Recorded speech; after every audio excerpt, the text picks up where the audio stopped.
जालंधर में आज vice president और पीपीसी के स्पोक्स पर्सन हिमांशु पाठक ने प्रेस कॉन्फ्रेंस की, जिसमें उन्होंने कहा कि पंजाब में भारतीय जनता पार्टी एक एजेंडे को लेके आ रही है, वो है तिरंगा यात्रा। एक्चुअल में ये तिरंगा यात्रा नहीं, ये दंगा यात्रा है।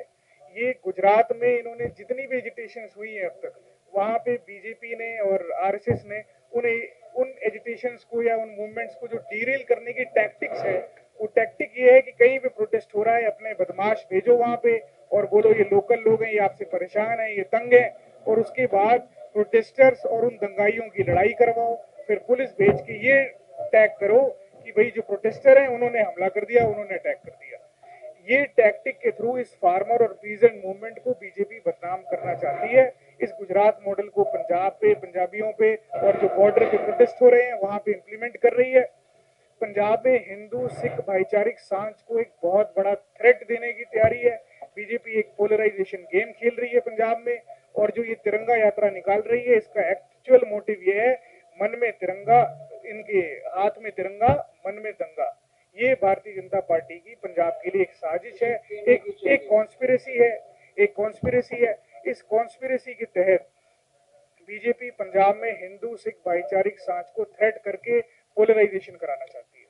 साथ में अरविंद केजरीवाल जो एक घड़ियाली आंसू बहाते हैं, जो अपने आप को किसानों के हमदर्द, किसानों के मसीहा कहते हैं, उन्होंने 26 जनवरी 2021 को जो दिल्ली में प्रोटेस्ट हुआ, उन्होंने दिल्ली पुलिस की हर संभव, हर पॉसिबल मदद करी, अपनी बसेस मुहैया करा के डीटीडीसी की और भी जो सहूलियतें हो सकती थी, ये buses DTDC Delhi transport corporation की हैं। इनको किसानों को रोकने के लिए ऐसे बैरिकेड इस्तेमाल करा गया, इन सबको पुलिस ड्यूटी पे लगाया गया।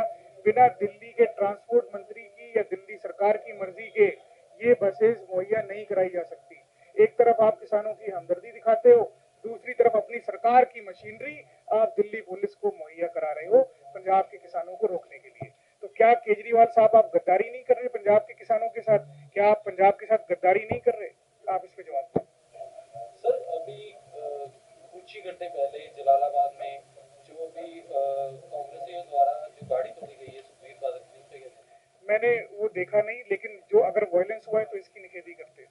अगर इस तरह का कोई भी वायलेंस करती है कांग्रेस पार्टी के वर्कर, वो सरकार से कंट्रोल नहीं हो नहीं, इस तरह का कोई भी वायलेंस पार्टी टॉलरेट नहीं करती। हम कंडेम करते हैं, हमला हुआ है वहाँ पे, कंडेम करते हैं, मैं कह रहा हूँ। नहीं, अभी जब तक इंक्वायरी नहीं होती, क्या नहीं होता, तफ्तीश होनी चाहिए, पता लगना चाहिए, जो भी कल्प्रिट है उसको सजा होनी चाहिए। मैं उसकी, हाँ बिल्कुल बिल्कुल, और पत्रकारों पे सिडिक्शन के केसेस लगाए जा रहे हैं, कई न्यूज पोर्टल्स को इवन वायर पे एफआईआर दर्ज करी जा रही है। ये भी गुजरात मॉडल है।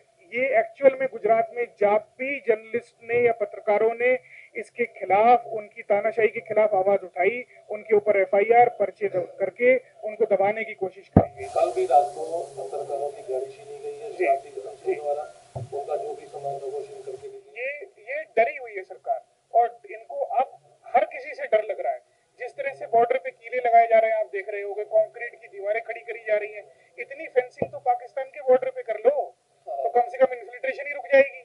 ये अपने ही स्टेट के बीच में इतनी फेंसिंग कर रहे हैं, और अगर इनको पत्रकारों से ही डर लगने लग गया, पहली बात तो हमारे ऐसे सौभाग्यशाली प्रधानमंत्री हैं जिन्होंने 7 साल तक आज तक मीडिया से बात ही नहीं करी। इनको इतना खौफ लगता है मीडिया से। 7 साल में एक प्रेस कॉन्फ्रेंस नहीं करी प्राइम मिनिस्टर ने।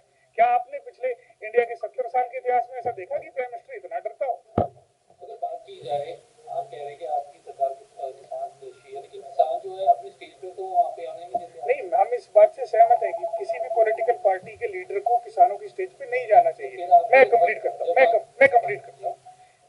जिस भी पॉलिटिकल पार्टी को सपोर्ट करना है वो अपनी तरफ से करे, वहाँ नीचे जाए, वहाँ प्रोटेस्ट करे, नीचे बैठे। मैं 3 बार गया, मैं नीचे बैठ के आया। हमें स्टेज पे जाने की जरूरत नहीं है। प्रोटेस्ट किसानों का है, किसानों का रहना चाहिए। हम जो उसमें अपना रोल प्ले कर सकते हैं, प्ले करें। अगर बात की जाए, अगर आपको ये बातें पता, फिर आपके जो एमपी साहबान या उसके ऊपर वो कमेंट देंगे, उस पर वही कमेंट कर सकते हैं क्या है। और वो भी नीचे ही बैठे थे, स्टेज पे नहीं गए। मैंने देखी है, मैं, वो नीचे बैठे थे, स्टेज पे नहीं गए। वहां पे क्या माहौल हुआ ये बेटर वो बता सकते हैं, मैं वहां था नहीं। तो आपको क्या लगता है आने वाले टाइम में अब क्या इसका सॉल्यूशन होगा? सरकार को ये वापस लेने पड़ेंगे। सरकार 100 प्याज भी खाएगी, 100 जूते भी खाएगी। 100 प्याज भी खाएगी, 100 जूते